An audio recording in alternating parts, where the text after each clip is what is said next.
Rafa, El Shaddai, mwanzilishi wa Injili. Wewe ndo vyote ambaye umetuita hapa. Libarikiwe jina lako milele. Sema nasi jioni ya leo Mungu. Tujaze nguvu zako, tusikie neno. Tupe mwangaza wa neno lako Mungu. Maana sisi ni mali yako na tuko tayari Mungu, ongea nasi. Ongea na huyu mama, ongea na huyu baba, na huyu kijana, na kila mmoja aliyeingia asikie nguvu zako zikifanya kazi. Ni katika jina la Yesu Kristo. Amen. Mwanzo tunasoma katika kitabu chetu, tunachukua Mwanzo sura yake 22 na mstari wake wa 9, tunashuka mpaka mstari wake wa 18. Mwanzo, kitabu cha Mwanzo sura yake 22, tunaenda kwa mstari wa 9 hadi 18. Tunasoma katika jina la Yesu Kristo. Tutakuwa warefu kidogo. Inasema hivi: wakafika mahali pale alipoambiwa na Mungu. Ibrahimu akajenga madhabahu huko, akaziweka tayari kuni, kisha akamfunga Isaka mwanawe, akamweka juu ya madhabahu, juu ya zile kuni. Ibrahimu akanyosha mkono wake, akakitwaa kisu ili amchinje mwanawe. Ndipo malaika wa Bwana akamwita kutoka mbinguni, akasema, Ibrahimu, Ibrahimu. Naye akasema, mimi hapa. Akasema, usimnyoshee kijana mkono wako, wala usimtendee neno, kwa maana sasa ninajua ya kuwa unamcha Mungu. Iwapo hukunizuilia mwanao wa pekee. 13 nasema, Ibrahimu akainua macho yake, akaangalia, na tazama, kondoo mume yuko nyuma yake, amenaswa pembe zake katika kichaka. Basi Ibrahimu akaenda, akamtoa huyo kondoo, akamtoa awe sadaka ya kuteketezwa badala ya mwanawe. 14 inasema, Ibrahimu akapaita mahali hapo Yehova Yire, kama watu wasemavyo hata leo, katika mlima wa Bwana itapatikana. 15, malaika wa Bwana akamwita Ibrahimu mara ya pili kutoka mbinguni, akasema, nimeapa kwa nafsi yangu, asema Bwana, kwa kuwa umetenda neno hili, wala hukunizuilia mwanao wa pekee. Katika kubariki nitakubariki, na katika kuzidisha nitakuzidisha. Uzao wako kama nyota za mbinguni, na kama mchanga ulioko pwani, na uzao wako utamiliki mulango wa adui zako. 18, na katika uzao wako mataifa yote ya dunia watajibarikia, kwa sababu umetii sauti yangu. Amen. Ni neno la Bwana. Bwana Yesu asifiwe. Tunashukuru Mungu, nashukuru baraza letu, lakini pia nashukuru mchungaji kwa kuona ni vema tusimame hapa leo tutoe neno la Mungu. Na pia nimewashukuru wote ambao mmepata neema kuingia jioni ya leo. Ambia mwenzako, Mungu akubariki. Amen. Unajua ile maneno Mungu akubariki inakuwa na nguvu sana. Mungu akubariki. Teme yetu ambayo tuko tunazungumzia leo, tunatamani kuzungumzia utoaji. Na sije yetu inasema utoaji kama mlango wa kubarikiwa. Ambia mwenzako, utoaji kama mlango wa kubarikiwa. Amen. Mahali hapa nimetoka kusoma ni historia yenye iko ndefu. Kama ukianza pale ku Vende, unaanza ku verset 1, unaendelea kushuka, ni historia ya Ibrahim. Wakati Mungu anamuita, anatamani ajue namna gani Ibrahimu anampenda Mungu. Alitamani ajue kiwango gani Ibrahim anafikia kwa kumpenda Mungu. Na hapa tutaangalia kwenye huu mstari wake wa 9 mpaka wa 10, inazungumzia utii wa Ibrahim. Utii wa Ibrahim. Ibrahim anasikia sauti ya Mungu. Mungu anamwambia Ibrahim, ikiwa unanipenda lazima utafanya hiki. Nataka nirudie nyuma kidogo. Kwa maana hivi Mungu alivyopenda ulimwengu hata akatoa mwana wake wa pekee. Hapa inamaanisha nini? Mungu alipenda, kisha kupenda akatoa. Alama ilionyesha kwamba Mungu alipenda, alitoa mwanae pekee ya kuonesha kwamba nimependa ulimwengu. Maana mwanae pekee alikuwa mtu wa pekee aliyempenda sana, na mwisho akamtoa kwa kuonesha kwamba mimi nimependa ulimwengu. Na ulimwengu ni nani? Ni wewe na mimi. Bwana Yesu asifiwe. Mungu akamtoa mwana wake, na Mungu anamwambia Ibrahim, ikiwa unanipenda natamani nijue. Ibrahim anasikia sauti, na kitu cha pili akatii sauti. Kuna kusikia na kutii, ama kuna kusikia na kuelewa. Mtu anaweza kasikie lakini hajaelewa ujumbe. Mtu anaweza kasikie lakini anashindwa kutii ile neno aliyoisikia. Maana kuna mahubiri nyingi ambayo walitutangulia. Kuna wahubiri wengi walitutangulia mbele, labda walihubiri ni hii somo, lakini watu walisikia ila kutii hawakutii. Bwana Yesu atusaidie. Biblia inasema Ibrahimu alifika mahali alipoambiwa na Mungu. Mungu aliongea na Ibrahimu. Labda Mungu ameongea na wewe pia, lakini haujafika mkiwango ya kusikia sauti ya Mungu. Maana Mungu anaongea kwa njia tofauti. Mungu anakuwa anazungumza, anaweza kutumia wahubiri wengi, ama anaweza kuzungumza nao kwa njia ya ndoto, ama anaweza kuzungumza na wewe unakaa tu, Mungu anaanza kuongelesha. Na kuna wakati unasoma neno la Mungu, unaanza kutafakari, una meditate tena na tena, Mungu anakupa ufunuo katika neno lile. Na ufunuo ule ukishindwa kuifanya, unapinga mapenzi ya Mungu. Bwana Yesu atusamehe. Bwana Yesu atusamehe. Biblia inasema kwamba Ibrahimu akaitwa. Alipoitwa akachukua maamuzi ya kufanya kama vile Mungu alivyomwambia. Na kwenye mstari wa 11 hadi 12 hapa tunaona malaika wa Bwana akimzuia Ibrahimu. Ni kwa sababu gani?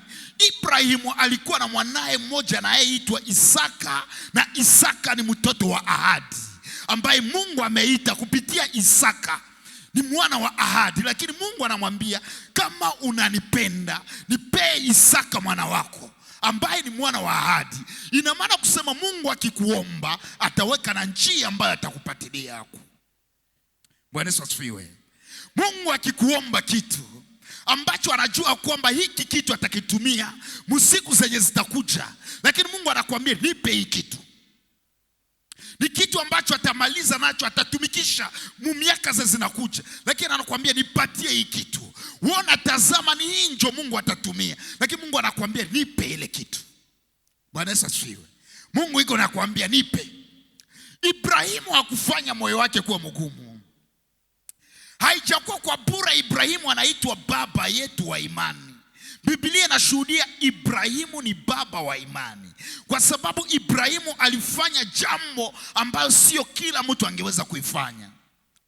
Ibrahimu aliposikia wito, alichukua maamuzi ya kwenda na mtoto wake, aliondoka. Biblia inasema pale kumwanzo, ukianza kusoma kwa ile verse 1, inafika wakati ambapo Isaka anamuuliza, baba, kuni ziko na moto iko, madhabahu iko, kila kitu kiko, lakini kondoo yuko wapi? Bwana Yesu asifiwe. Kondoo yuko wapi? Hii neno ambayo mtoto anauliza, baba anajua kwamba kondoo ndo iko na niuliza, kondoo iko wapi? Wakati wa kutoa, wapendwa, haikuwa kia kila mtu. Kila kitu ambacho tunaachilia kwa machungu, Mungu anakirudishaka kwa furaha. Bwana Yesu asifiwe. Kuna vitu ambavyo unaachilia huko natoa machozi, sina kitu, lakini wakati Mungu anarudisha kama maradufu. Anakurudishia na furaha ambayo ilipotea. Bwana Yesu asifiwe. Kuna vitu ambavyo unaviona ndio vya muhimu saa hizi, kumbe kuna vitu zaidi ya ile ambao uko naona. Bwana Yesu asifiwe. Bwana Yesu asifiwe. Biblia inasema kwamba Ibrahimu aliachilia. Ambia mwenzako achilia. Haleluya. Achilia. Kuna vitu ambavyo Mungu anakupa, inabidi uachilie. Principe biblique inasema nini? Inaongelea juu ya finance dans le royaume de Dieu. Finance mfalme wa Mungu inasema nini? Inasema kile tunaweka kwenye udongo na ni kile tunavuna. Mtu haezi akavune kenye ya kuweka kwenye udongo. Acha nikupe mfano moja. Najua hapa tunaweza kuwa na walimaji ambao wako hapa. Mlimaji mmoja anaenda kulima, analima mihindi yake. Anaweka kwenye budongo, anaweka labda kwa bigozi mbili ya mihindi. Lakini wakati atabivuna, Mungu anamupa desa. Ile desa yenyewe natoka mule, Mungu hajakupa kwa ajili yako personele, hapana. Uliweka kwenye udongo, aliyeotesha alikuwa nani? Mungu. Ulifanya hatua ya kuachilia kwenye udongo, na Mungu naye akaotesha. Maana kulikuwa maombi ambayo tuliomba, tukaachilia kwenye ile mbegu ambayo uliweka kwenye udongo, na Mungu akaotesha. Na kama aliotesha, Biblia inasema hivi sasa, ile desa ambayo ulitosha mule ndani, haiko yako personele, hapana. Mungu anakuambia kutakuwa 1/10 ndani ya ile utaachilia tena kwenye udongo. Na pale kama uliweka 2, kesho utaweka 12. Unajua utavuna ngapi? Bwana Yesu atusaidie. Tunakuwa wamaskini kwa sababu hatukujua mafanikio katika ufalme wa Mungu inatokea wapi. Mafanikio katika ufalme wa Mungu inatokea katika kile tunaachiliaka. Maana kuna baraka, lakini kuna mafanikio pia. Nataka usikilize vizuri. Kuna baraka na mafanikio. Wanaweza wakakubariki hapa kanisa, uende uzae baba na mama. Unaweza ukaolewe ama ukaoe, na zaidi tunaionaka wakati wa ndoa. Wazazi wanawaambia watoto wao, muzae baba na mama. Watoto wenyu nanyie wawafanyizie hivi hivi. Wanakiri maneno ya baraka juu yako. Lakini mafanikio inasemeka, ili ufanyikiwe inabidi uachilie kitu ili upate kitu kingine. Na kama uachilie usitazamie kukipata. Bwana Yesu atusaidie. Hii ndio mbegu ambayo tunaachilia. Biblia inasema kwamba wakati malaika anakuja, ilikuwa wakati ambapo Ibrahimu yuko tayari. Haiko tena bloke na kitu. Alishasema bia kukua bikue. Bwana Yesu asifiwe. Kila kitakuwa kikue. Alijua yule alimwamini. Bwana Yesu asifiwe. Alijua yule alimwamini. Ukiona mtu hajaanza achilia kwa Bwana, maana yake hajajua nani alimwamini, wala hajajua nani aliyemupa kitu. Ukijua nani amekupa kenye uko nacho, utakuwa na moyo wa kumrudishia. Bwana Yesu asifiwe. Ukijua hata pumzi ambayo tuko nayo, hata uhai ambao tuko nayo, hata ile kulamuka utembee na urudie nyumbani. Kuna wale walilamuka hawakurudia tena. Kuna wale majina zao zilibadilishwa hivi niko naongea. Na walamuka wako wazuri kama vile tulivyo, lakini tunashindwa kwa reconnaissant mbele za Mungu mwenye alituumba. Biblia haituombe mingi. Mungu hatuombe mingi. Anasema leta 1/10. Bwana Yesu asifiwe.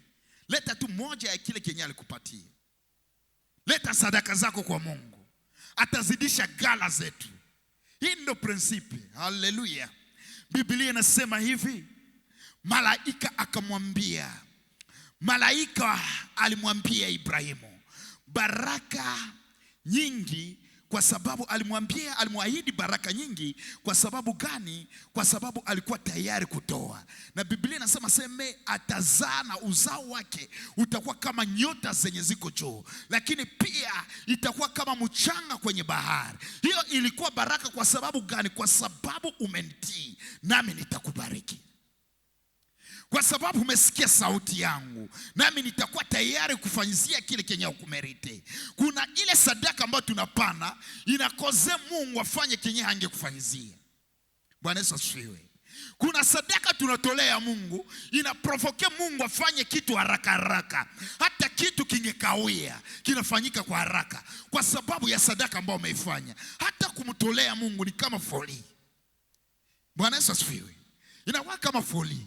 Nasema mimi nimeifanya, Bwana atajipatia. Haleluya. Bwana atajipatia. Tukielewa vizuri ya kwamba gala yetu ambayo tuko tunafanya hapa kwa dunia haijapotea bure. Na hata leo tukitoka kwenye dunia tutaikuta pale kwenye tuliwekea. Yesu alisemaka hivi. Aseme muko munawekea fasi kwenye nondo zitaenda zinakula. Hivi yote vile muko naweka hata mwizi atakuya atavinyang'anya. Na itafika wakati hata tunapoteza vyote. Lakini pia tuelewa kwamba tutatoka na kudunia. Ila kile kenye tuko tunaweka tutakikuta pale kwenye kiko. Bwana Yesu asifiwe. Unajua hivi tuko hapa saa hizi. Kama hivi tukisikia fuyo inatokea hapa saa hii, kila mtu roho yake itakuwa pale kwenye aliwekea. Kile kile niliweka kiko wapi? Pale kwenye niliwekea ndio kwa roho yako iko kimbilia. Hii ndio Biblia iko na maanisha. Pale kwenye roho yako itakuwa, na ni pale ndio kwenye mali yako iko. Roho yako iko kwenye mali yako iko. Jiulize wakati unakuwaka mjaribu. Jiulize wakati changamoto inakuwaka, roho yako inakimbiliaka wapi? Kuna watu ambao manyumba zimelungula leo. Ukijaribu kuwauliza labda uya experimente mambo kama ile. Ukiwauliza kuko wengi watakwambia mimi wakati nyumba yangu ilungula nilikuwa na pesa na nizile nilikuwa niko nakumbuka. Labda mwingine atakwambia mimi nilikumbuka watoto wangu kwa sababu ni wale niliwaacha ndani ya nyumba na watoto na bibi yangu. Kwa sababu moyo wake hakuangalia vitu vingine, lakini moyo wake uliangalia ile kitu cha samani kilichokuwa ndani. Kitu chako cha samani kiko wapi? Bwana Yesu atusaidie. Kitu chako cha samani kiko wapi? Kuna mambo muhimu ambayo tunaipokea wakati tunamtolea Mungu. Kuna kuwaka faida kubwa tunapomtolea Mungu. Tunaona tukimtolea Mungu kitu cha muhimu cha kwanza, Mungu anakuwa anatuzidishia. Ambia mwenzako Mungu atazidisha. Haleluya. Tukimtolea Mungu, Mungu anazidishaka. Mungu hapunguzake lakini anazidishaka. Haiko kama mwanadamu, hapana. Hata kama ulitoa moja atatia mbili. Kama ulitoa 10 atatia 12. Kama uliweka ngapi, Mungu anakuwa kwa kuzidisha. Mungu hakuwa kwa kupunguza. Kama afya ilikuwa imezorota, Mungu anairudishaka tena. Vitu ambavyo vilikuwa vinapotea, Mungu anavirudishaka tena. Wakati ulikuwa ulimtolea, Mungu anakurudishaka tena. Sifa ambazo ulizipotezaka, ukitafuta Mungu arudishe, toa. Uone, mjaribu Mungu uone. Maana Ibrahimu alifanya kwa moyo. Haleluya. Ibrahimu alifanya na Biblia inasema Mungu akamubariki. Hata leo tunasema sauti ya Ibrahimu. Biblia inasema Ibrahimu alikufa kwa imani. Alifika wakati ya kufariki, akifariki na ile imani. Maana Mungu alimuahidi, kifo kilimpata. Na Biblia inasema hata Isaka naye alikufa na ile imani. Jacob naye alikufa na ile imani. Ni kusema walifariki mu imani. Acha imani yako iongezeke katika jina la Yesu Kristo. Haleluya. Imani yako iongezeke. Usikate tamaa. Mungu anarudishaka. Haleluya. Nimesema faida nyingine, Mungu anakupatiaka kibali, anakupa fursa. Haleluya. Mungu anakupa kibali. Wakati unajua kuachilia kwa Mungu, Mungu anakupa kibali. Mungu anakupatia assurance ya kutembea bila woga, bila kitu kingine, kwa sababu unajua nina ukumbusho kwa Mungu. Nina kitu nitamwambia Mungu. Hapa kwenye niko haiko nafasi yangu, lakini nafasi yangu inaningojea. Kwa sababu hii niko nafanya ni akiba, niko najiwekea. Hii ni akiba, watu wenye akiba wanaoifanya wanaielewa. Hii ni akiba ninaweka. Hapa kwenye niko sitamalizikia hapa. Nitapanda viwango, maana kuna vitu niko na investire. Kama una investire katika Bwana, Bwana anarudishaka. Haleluya. Bwana anarudishaka. Ipo siku ambayo utamkumbusha Mungu, kumbuka kenye nilifanyaka. Kumbuka kisi nilikutumikia kwa sadaka zangu, kwa kila kitu nilichokifanya. Kuna kwa baraka nyingine Mungu anafanya. Anakupa baraka ya ulinzi na furaha. Haleluya. Mungu anakupa baraka ya ulinzi na furaha. Hata unalala unasikia unalala na assurance. Inakuwa usiku unalala unasikia huko hauna woga. Sababu unajua niko namkumbusha wapi. Mungu anakupa furaha. Heri wale wamtoleao Mungu kwa furaha. Heri wale watu ambao wanamfanyia kazi kwa furaha. Heri wale watu ambao wanasikia kwamba kila nilicho nacho ni mali ya Mungu. Mwenye nacho akikiomba tuko bajera tu. Ambia mwanzako uko jera wa mali ya Mungu. Haleluya. Uko jera wa mali ya Mungu. Mali haiko yetu, hapana. Tusiwe tunasema hii ni mali yangu, hapana. Tuko wajera tu. Tuko tunajere yenye Mungu aliweka kwa dunia. Tusahau objectif yenye lituma Mungu anaumba mwanadamu. Mungu anamuumba mwanadamu juu ya nini? Sasa tawala kila kenye kiko kwa dunia. Je, ni mwanadamu alikiumba? Ni Mungu alimekiumba. Lakini anamwambia tawala. Ina maana kusema nakwambia jere mali yangu na ujere vizuri. Maana ipo siku nitakuuliza ulitumika namna gani. Ipo siku Mungu atakuuliza ulijere kazi ya Mungu namna gani. Ipo siku Mungu atakuuliza ile mali nilikupa ilifanyaka nini kwa dunia. Mali yako nilikupa, kazi ya Mungu inasimama. Injili haiende fasi. Injili liende kastanye. Mungu anaweza kainue watu hata ndani ya kanisa ili injili yake fikie watu ambao hayafikie. Lakini bado injili inashindwa kuendelea kwa sababu tunaikalia mali ya Bwana. Mali sio yetu, ni ya Bwana. Tunashindwa kujere mali ya Bwana. Na Biblia inasema kwa sababu mtu haelewa kwamba ni mali ya Bwana, Mungu atamunyang'anya kile kenye iko nacho, anakipatia mtu mwingine. Haleluya. Atatwala kile kenye uko nacho, anakipatia mtu mwingine ambaye atajua kijere. Ukielewa kuna watu ambao wako nalia, Mungu, kama ningekuwa hivi ningekutumikia kwa njia hii. Haleluya. Kuna watu wako nalala vile, Bwana, kama ningefika hapa kwa kiwango fulani hivi njoo ningekutumikia. Lakini hawajafika. Na Mungu anakuweka pale kwenye uko, unafanya moyo wako kuwa mgumu. Mungu anakuweka naangalia nini kenye kiko roho yako. Haleluya.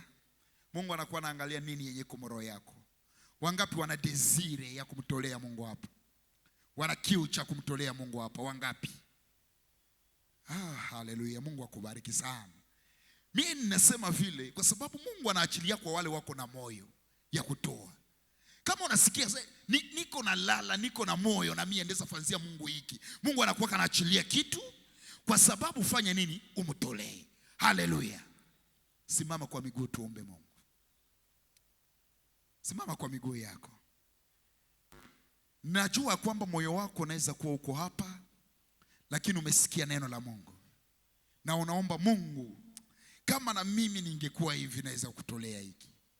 Labda umeshaweka hata agano kwenye moyo wako, umeiweka na Mungu, lakini hakuna mtu aliyejua, wala hukuyambia hata mchungaji, hukuyambia hata mzee ama mume wako ama mke wako, lakini uliweka agano na Mungu ndani ya moyo wako. Na ile agano yenye unaweka, ile ndio itafanya Mungu akupandishe kukupatia kitu. Lakini kama Biblia inasema mwenye hana kitu atanyang'anywa na kile kenye iko nacho. Inabidi uwe na kitu ndani ya moyo wako. Mwambie Mungu, maana Mungu atatumia ile. Atatumia bidii yenye iko ndani ya roho yako. Mimi nikipanda hapa, hiki ndio nitafanya juu yako. Roho yako sikwambia niambie kitu, hapana. Lakini weka ile kwenye moyo wako. Mungu, ukinifanya hiki, hii ndo nitafanya. Hata watumishi wa Mungu wanaomba Mungu awafanyizie hivi. Wengine wanafika kwa ile kiwango unasahau nini uliambia Mungu. Na mali unaipata na hii Mungu anakupatia, afya Mungu anakupa, lakini kesho unasahau. Leo ni saa zako, ambia Mungu, huu ni muda wangu, nimesikia neno na nimekuwa tayari kuifanyizia kazi. Mbele Baba yetu atuombee.